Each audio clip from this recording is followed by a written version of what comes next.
Make up. So ito po yung ating sewing machine po, ma'am. So ang gagawin niyo po, unang gagawin niyo po, ma'am, is step down po natin na transformer. Isasaksak natin sa outlet natin na 220. Ding wire po natin dito natin isasaksak. Okay, so mayroon po tayong on and off power switch. May ilaw, walang ilaw. Okay, walang power. So ito po siya, dito tayo sa may ilaw. Okay, so ilalagay po natin yung sinulid natin dito, ma'am. Then pagkatapos dito, ayan po siya. Then susunod natin, kailangan po tumunog po siya dito, ma'am. Ayan. Ayan. May lagitik po siya kasi pag hindi niyo po nakuha maglagay dito, hindi po tutuloy-tuloy yung takbo niya at magbubuhol po siya. Ayan.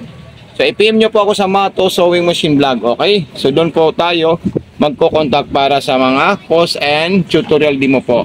Okay, so ayan po siya, ma'am. Then itutuloy natin dito. Ayan. So kailangan po nakataas po ito pag maglalagay tayo ng sinulid papunta doon. Pag po ito nakababa itong pressure pot, kailangan nakataas po siya. Ayan. Dire-diretso po natin dito. Ayan po. Then dito naman po. Then butas na po ng karayom. Ito po siya sa butas ng karayom, ma'am and sir. Ayan po siya. Okay. Yung sa bobbing naman po, ganito lang po ang gagawin natin. Slide natin yan. Then yan natin po ito. Ayan po siya. Then ito po yung bobbing natin. At kung tayo naman po ay magre-refill ng sinulid, dito po tayo magre-refill ng sinulid po. Gusto niyo po makita, i-refill muna natin siya. Okay. So ayan po siya. Then yung sinulid natin. Dito po yung sinulid natin, sir, ma'am. Ayan po siya. Tinali ko lang po dito para mas tight po yung pagkaano natin. Then itutulak natin doon din button start natin. So tatakbo po yung refilling thread natin.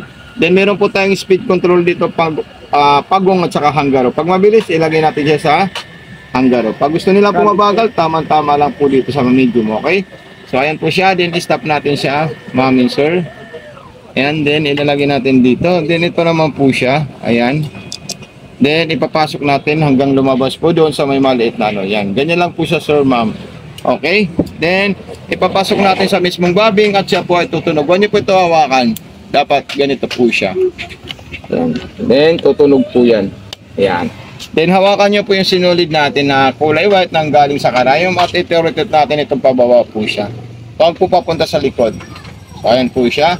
Then gaganito lang po natin yan. Gaganito natin. Lagyan natin yan. Okay, so sasubukan natin sa maong. Ito po natin yung maong ng dalawang patong. Ayan po.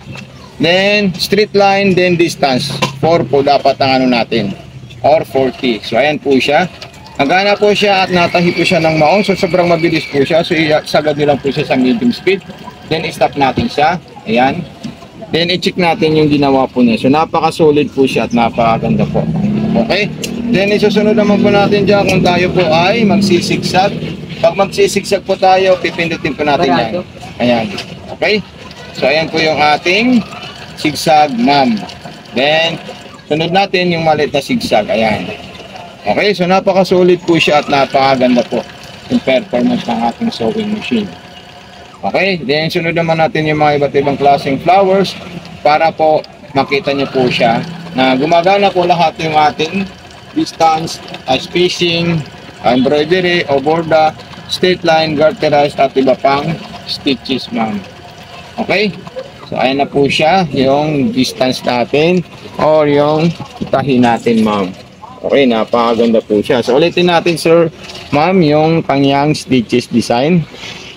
Straight line. Okay, then pipindutin natin yan para tumakbo po siya. So masyado siyang masinsin, so ilalagay nilang po ito ng 40. Ayan. So ayan po siya, sir, ma'am. Napaka-solid po at napakaganda po sa maong.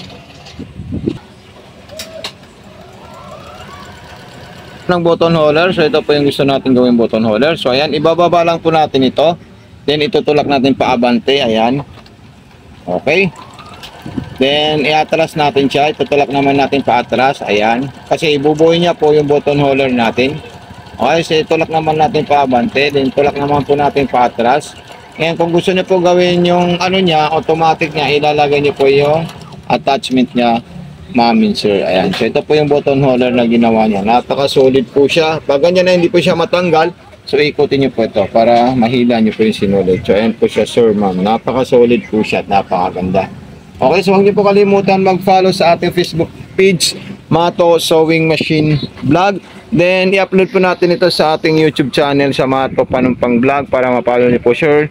Okay, so any concern at any question po sa ating sewing machine, so sa Facebook page po tayo magko-contact, ma'am and sir. Okay, so nandoon po yung ating demo tutorial kung paano nyo po siya gagawin, at paki-unbox na rin po ito sir and ma'am. Okay, unbox nyo po siya, huwag nyo po siya kakalimutan i-video at i-share sa ating TikTok shop.